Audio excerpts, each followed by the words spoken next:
Good morning, Amy. Hey, Kyle, how are you? Doing well, thank you. Thanks for coming together today to discuss equity financial planning and us and what we do. Yeah, I talking about myself is less fun than having a root canal, so I'm really looking forward to this.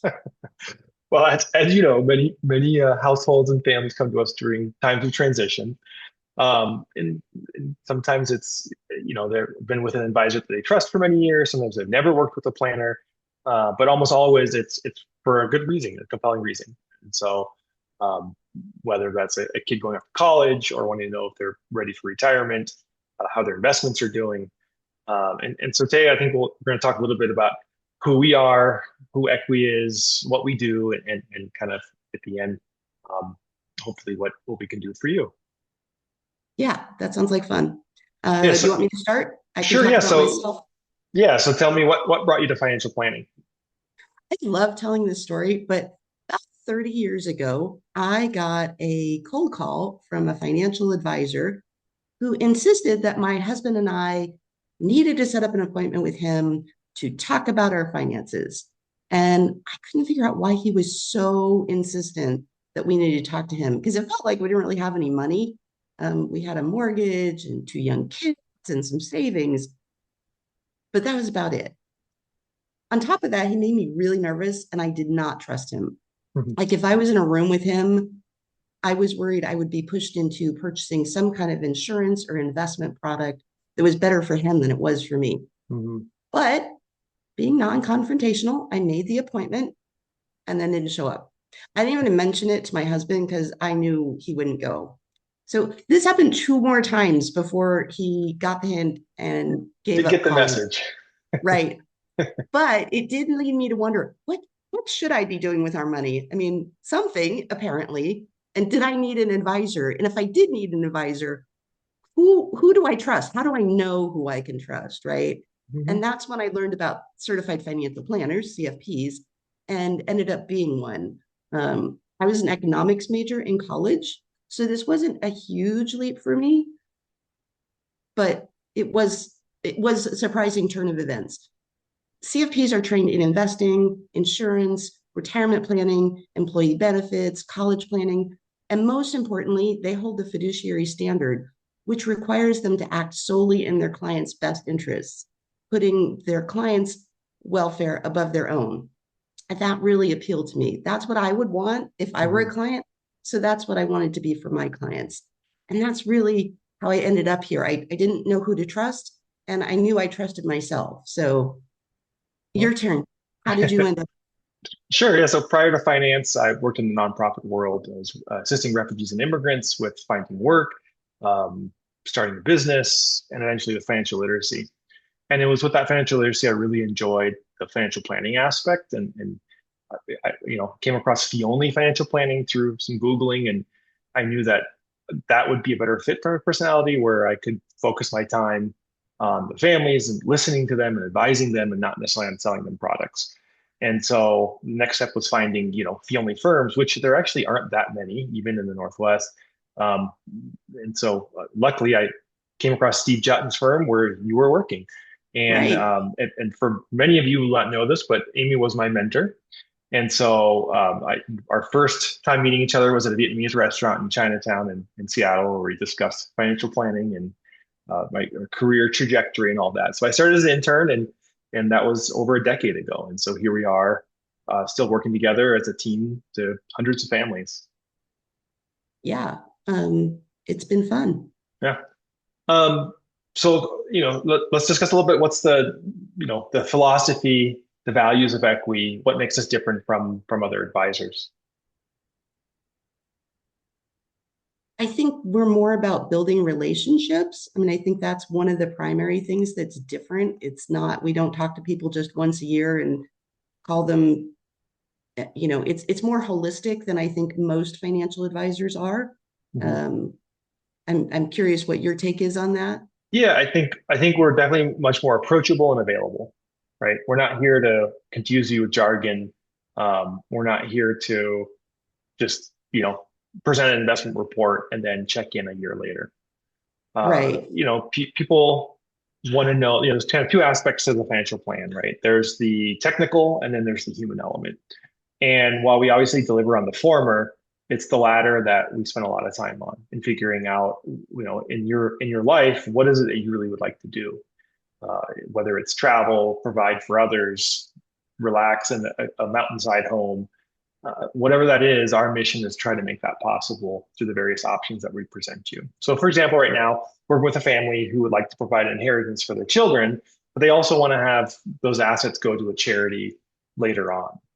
And so, that kind of is a combination of that technical aspect of what tools can we utilize to satisfy that goal, but more so the conversation around that, and how much to leave with for the kids, what charities, what's the ultimate goal in that estate plan.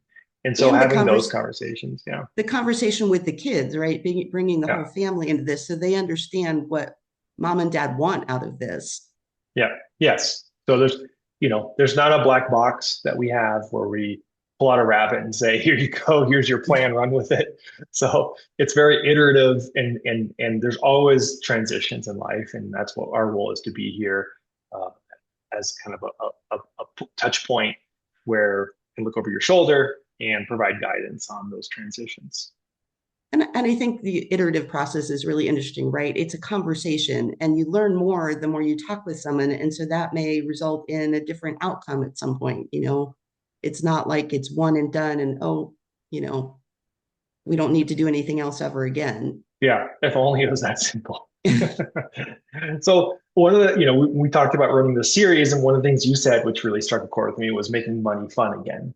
And I think as Yeah. financial planners, for sure, like we can get really wrapped up in the technical side, where we want to think of what's the best way to implement this plan that's going to be the most approachable and likelihood of success. Whereas sometimes we also have to think about also, the fun side of money. And so yeah, if you want to speak to that, that was really great. I'm very excited to speak about this. This is my theme for the year is making money fun again. Every day I talk to people and it seems like life has gotten so much harder. Everything is more complicated than it used to be. Like I And was thinking about, expensive. and expensive, yes, and expensive. I was thinking about this about grocery shopping. I went to the store. I used to go to the store, throw some food in the cart, go up to the cashier, maybe hand her a fistful of coupons, pay with my card, and I'm done. Right now, I go in and there's way more products to choose from, which is good and bad, but sometimes overwhelming.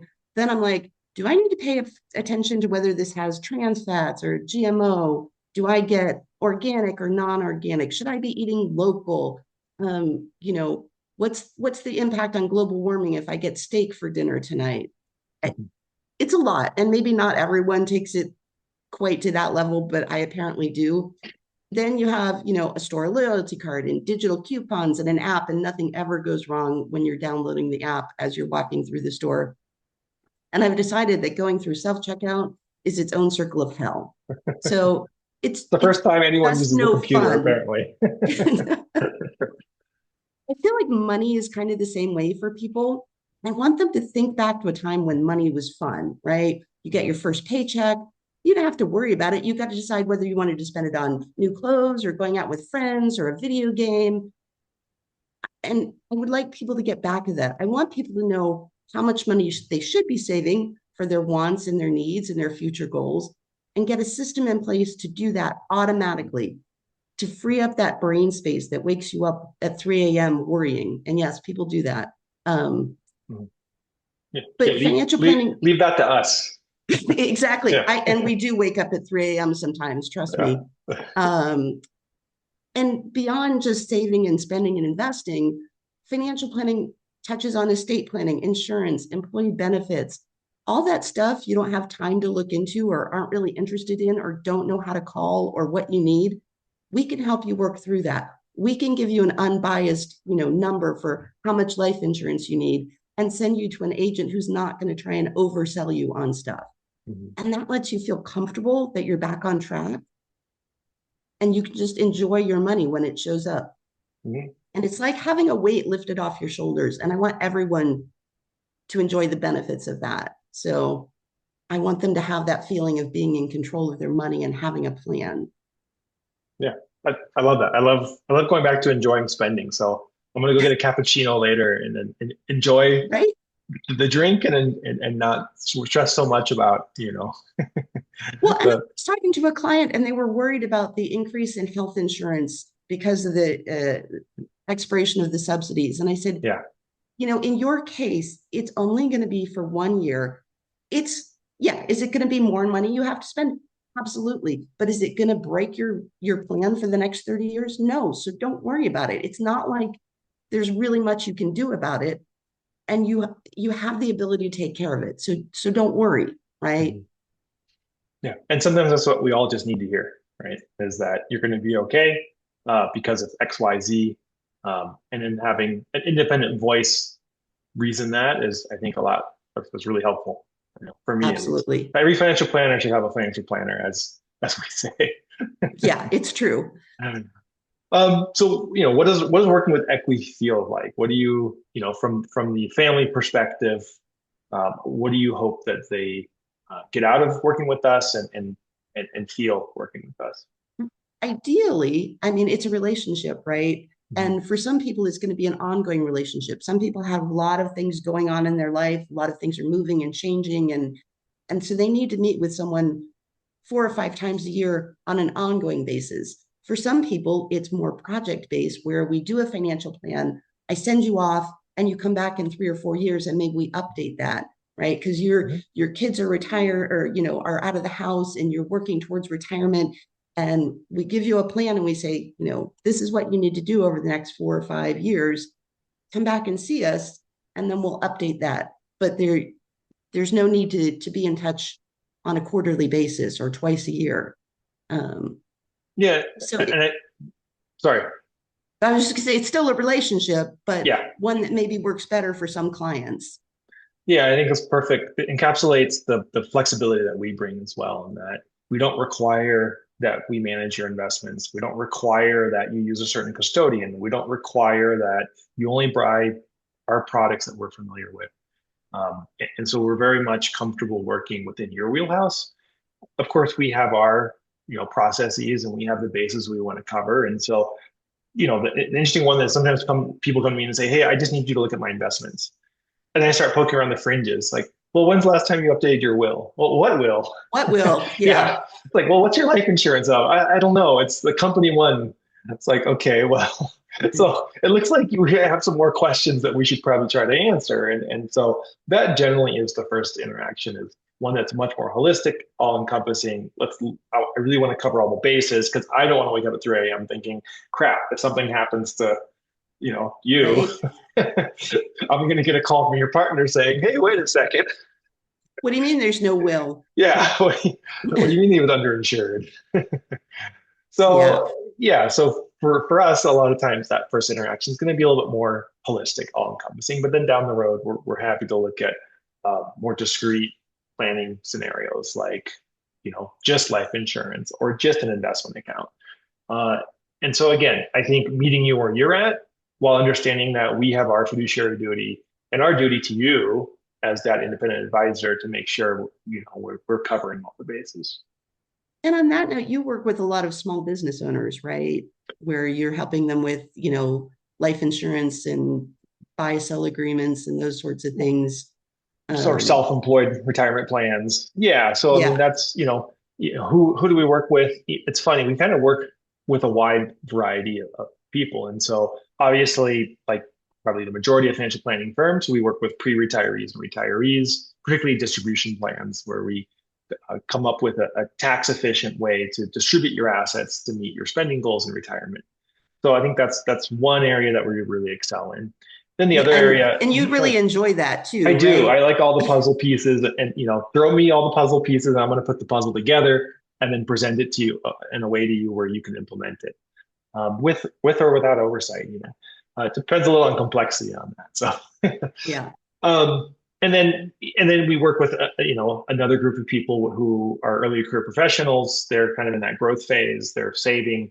They have a lot of transitions between having kids, buying homes, changing jobs, getting laid off, unfortunately. And so, you know, that's another area. And a lot of times those are the hourly slash project people who, you know, I have a big transition coming through. I want you to look over my shoulder. We're through the transition. I'll check in a couple of years. And that's really Right. common. And I think layoffs are kind of important right now. It's another one of those things that can wake you up in 3 a.m. And it's one of those things you can plan for too, right? I mean, it may not happen, but better to be prepared for it than not. So Yeah, and that's what we're here for, is to help you be exactly. prepared.